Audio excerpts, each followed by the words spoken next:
নমস্কার, ফব নিউজে স্বাগত। বাংলাদেশের সনাতন সন্ন্যাসী শ্রী চিন্ময়কৃষ্ণ প্রভুর নিঃশর্ত মুক্তির দাবিতে এবং পাশবিক নির্যাতনের প্রতিবাদে তথা ভারতীয় রাষ্ট্রীয় পতাকার অবমাননা রুখতে আজ পূর্ব বর্ধমান সেবা পরিষদের আয়োজনে এবং যুব জাগরণ মঞ্চের সহযোগিতায় বীরহাটা ঘড়ির মোড় থেকে কার্জনগেট পর্যন্ত একটি শান্তিপূর্ণ প্রতিবাদ বিক্ষোভ মিছিল অনুষ্ঠিত হল। এই প্রতিবাদ বিক্ষোভ মিছিলে শহরের বহু মানুষ পা মিলিয়েছেন। এই বিক্ষোভ মিছিলের পাশাপাশি বর্তমান বাংলাদেশের তত্ত্বাবধায়ক প্রধানমন্ত্রী মোহাম্মদ ইউনূসের একটি কুশপুতুল পোড়ানোর কথা ছিল। প্রশাসনের অনুমতি না পাওয়ায় তা থেকে বিরত থাকতে হয়। প্রতিবাদ বিক্ষোভ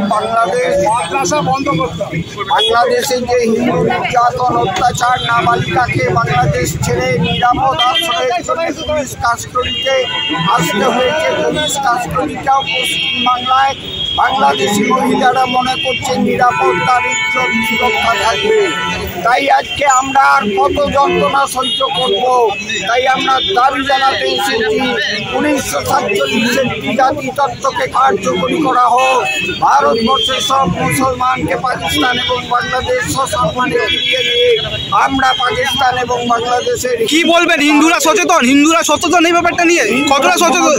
হাজার বছরের ইসলামের অত্যাচারে তাকে আমরা সাহেব বলি। আমাদের জেনেটিক মানে হচ্ছে পুরুষানুক্রমে তাদেরকে সাহেব বলতে বলতে ভারতবর্ষের হিন্দুরা কৃতদাসে পরিণত হয়েছে। তাই তারা জাগছে এবং জাগবে।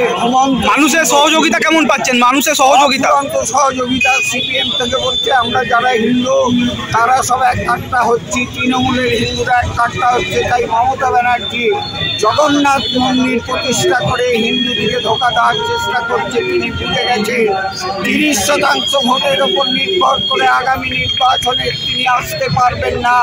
70% হিন্দুকে মোবিলাইজ করার চেষ্টা করছেন শুধু একটি কারণে, মমতা ব্যানার্জির কাছ থেকে 70% হিন্দুই আজকে প্রতিবাদী হয়ে গেছে। কোথা থেকে কোথা পর্যন্ত হলো মিছিলটা? হরির মোড় থেকে কার্জনগেট। আপনার নাম পরিচয়? আমার নাম হচ্ছে নরেশ কুমার, হিন্দু সংগঠক সনাতন সংহতির রাজ্য সভাপতি।